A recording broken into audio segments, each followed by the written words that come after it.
Coders, मेरा नाम आकाश गुप्ता है और मैं अपनी वीडियो सीरीज़ में आप सभी को डीएसए कंसेप्ट्स पढ़ाऊंगा, साथ ही साथ लीड कोड के क्वेश्चंस भी कराता हूं और जीएफजी के क्वेश्चंस और कॉन्टेक्स्ट क्वेश्चन भी डालूंगा।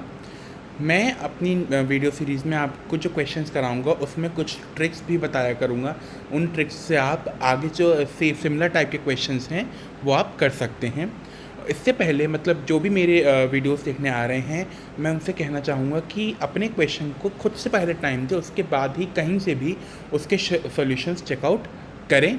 अगर आपको मेरा समझ में आया हो तो लाइक करें, वरना कमेंट करके बताएं कि मैं कहाँ इम्प्रूव कर सकता हूँ और कहाँ आपको समझ में नहीं आया। मैं आपको उसके लिए दोबारा से वीडियो बना के आपको समझाने की कोशिश करूँगा। तो आज का जो हमारा क्वेश्चन है लीड कोड का, वो है 2053। जो इजी क्वेश्चन है, हमारा इजी टैग का क्वेश्चन है। kth distinct string in a array. हमें kth डिस्टिंक्ट स्ट्रिंग निकालनी है एक एरे के अंदर।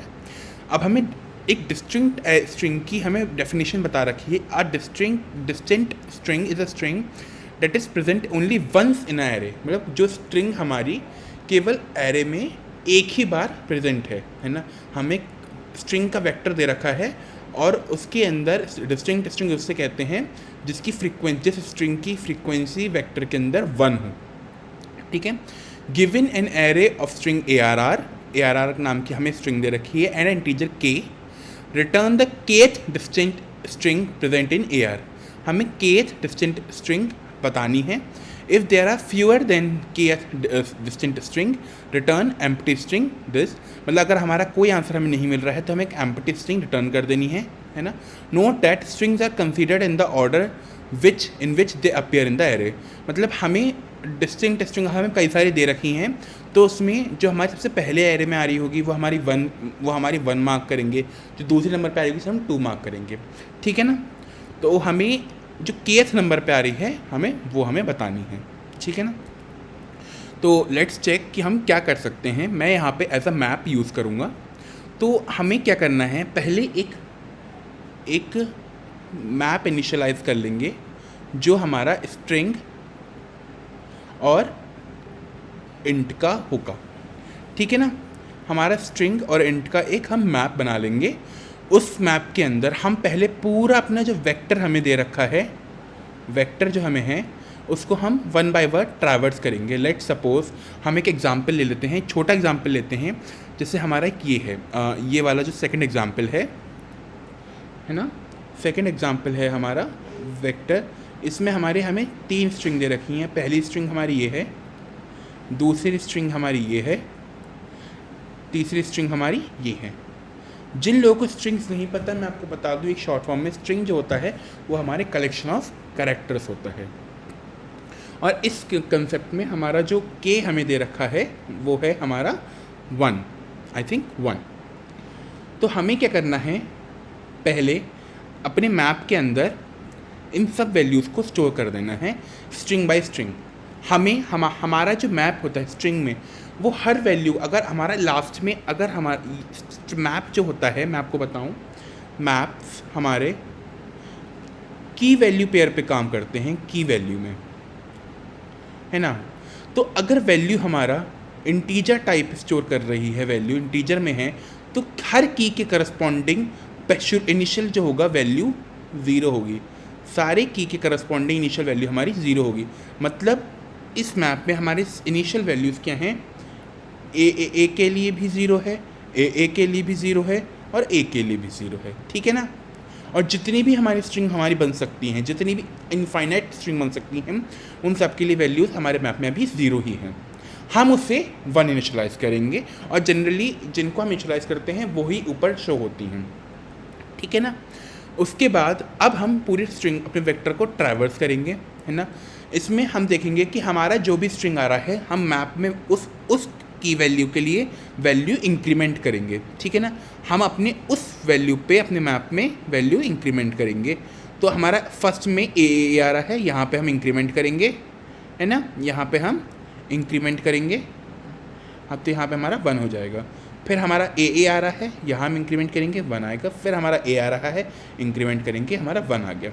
हमारा ऐसे हमारा पूरा एरे ट्रैवर्स होगा। अब हम दोबारा से अपनी वेक्टर को ट्रैवर्स करेंगे और हम हर स्ट्रिंग पे चेक करेंगे क्या इस स्ट्रिंग की जो फ्रीक्वेंसी है कि ये जो स्ट्रिंग है पर्टिकुलर वो हमारी डिस्टिंक्ट स्ट्रिंग है ना। तो हमारी पहली स्ट्रिंग पे हम चेक करेंगे मैप में वैल्यू क्या है 1, और डिस्टिंक्ट की हमारी कंडीशन क्या थी, जो हमारी फ्रीक्वेंसी होनी चाहिए, फ्रीक्वेंसी 1 ही होनी चाहिए, फ्रीक्वेंसी ही हम स्टोर कर रहे हैं। तो पहली स्ट्रिंग की हमारी फ्रीक्वेंसी 1 है ना। तो हम अपना काउंट जो होगा हमारा, हम एक काउंट वेरिएबल लेंगे है ना। अगर हमारी 1 होगी तो हम 1 बढ़ा देंगे है ना। अगर हमारी c की वैल्यू और k की वैल्यू सेम आ रही है, अगर c इक्वल्स टू k है तो हम यही स्ट्रिंग हम रिटर्न कर देंगे, वरना हम आगे बढ़ जाएंगे, हम अगली स्ट्रिंग चेक करेंगे, ठीक है ना। अगर यहाँ पे बाई चांस सपोज अगर यहाँ पे होता कि k इक्वल्स टू 2 होता तो हम क्या करते, हम अगली इस पे चेक करते है ना। 1 तो था, 1 हमारा 2 के इक्वल नहीं है, फिर हम अगली चेक करते, ए का हमारा भी फ्रीक्वेंसी 1 है ना, इसकी फ्रीक्वेंसी 1 है।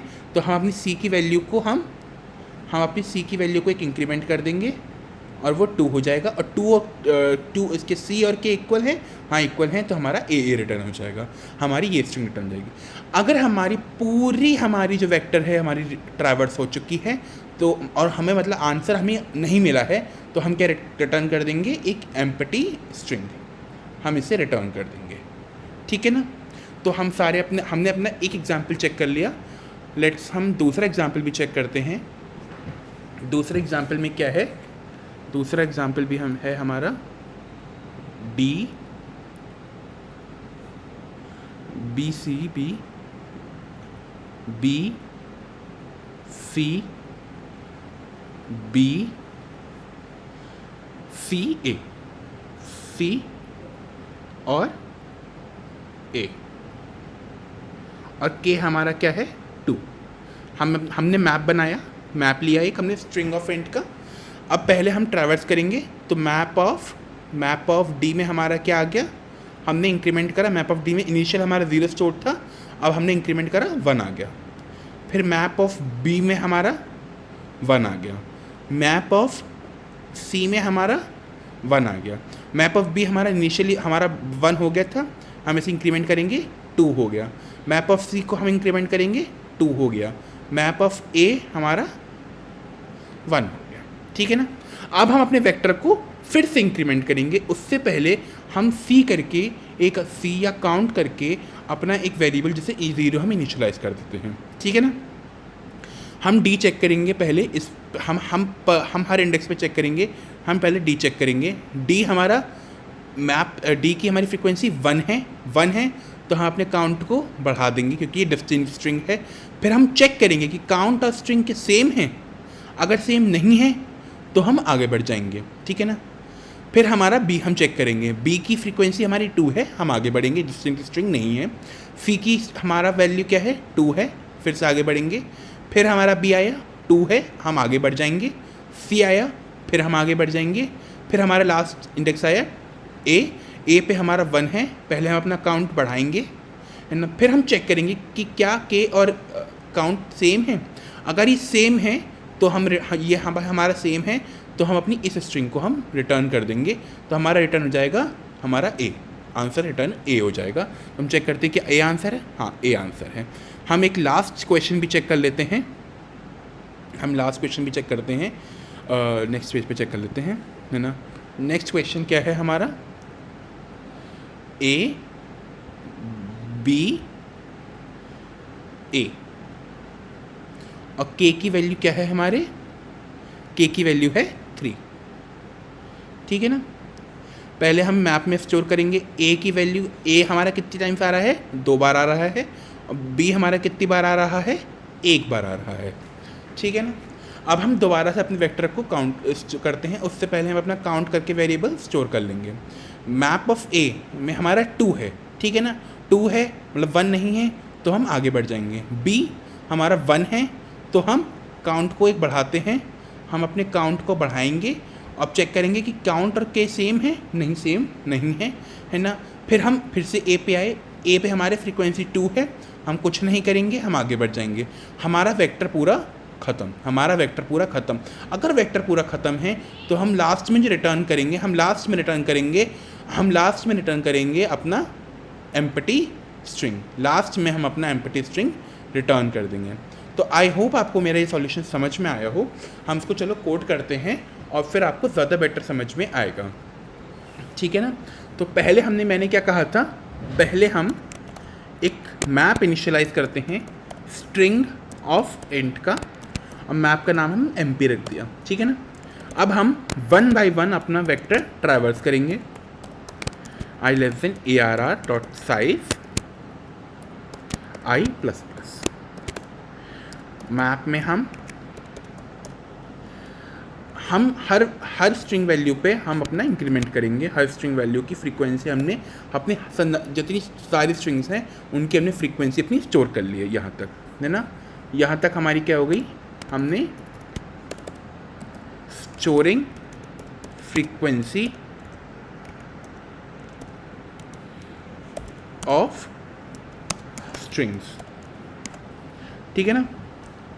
अब हम करेंगे चेक के यथ डिस्टेंट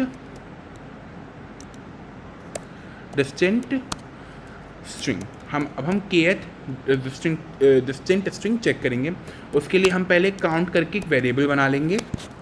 हमें अलग से वेरिएबल बनाने की ज़रूरत भी नहीं है, हम के को ही डिक्रीमेंट कर सकते हैं। तो अगर के हमारा 0 हो जाएगा तो भी हो सकता है, तो हम वैसे भी कर सकते हैं, लेकिन मैंने आपको ऐसा काउंट से सिखाया है तो मैं काउंट से ही आपको बताऊंगा, ठीक है ना। अब हम दोबारा से पूरी स्ट्रिंग को ट्रैवर्स करेंगे, है ना। आई हमारा जो वेरिएबल है पूरे इसको ट्रैवर्स करेगा।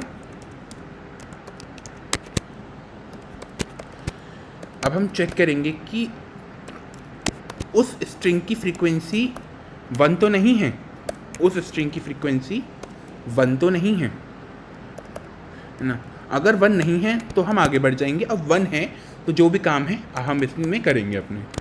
तो हम अपने काउंट को एक बढ़ा देंगे और इसी पॉइंट पे हम चेक करेंगे कि क्या हमारा काउंट जो है वो हमारा के बराबर है ना।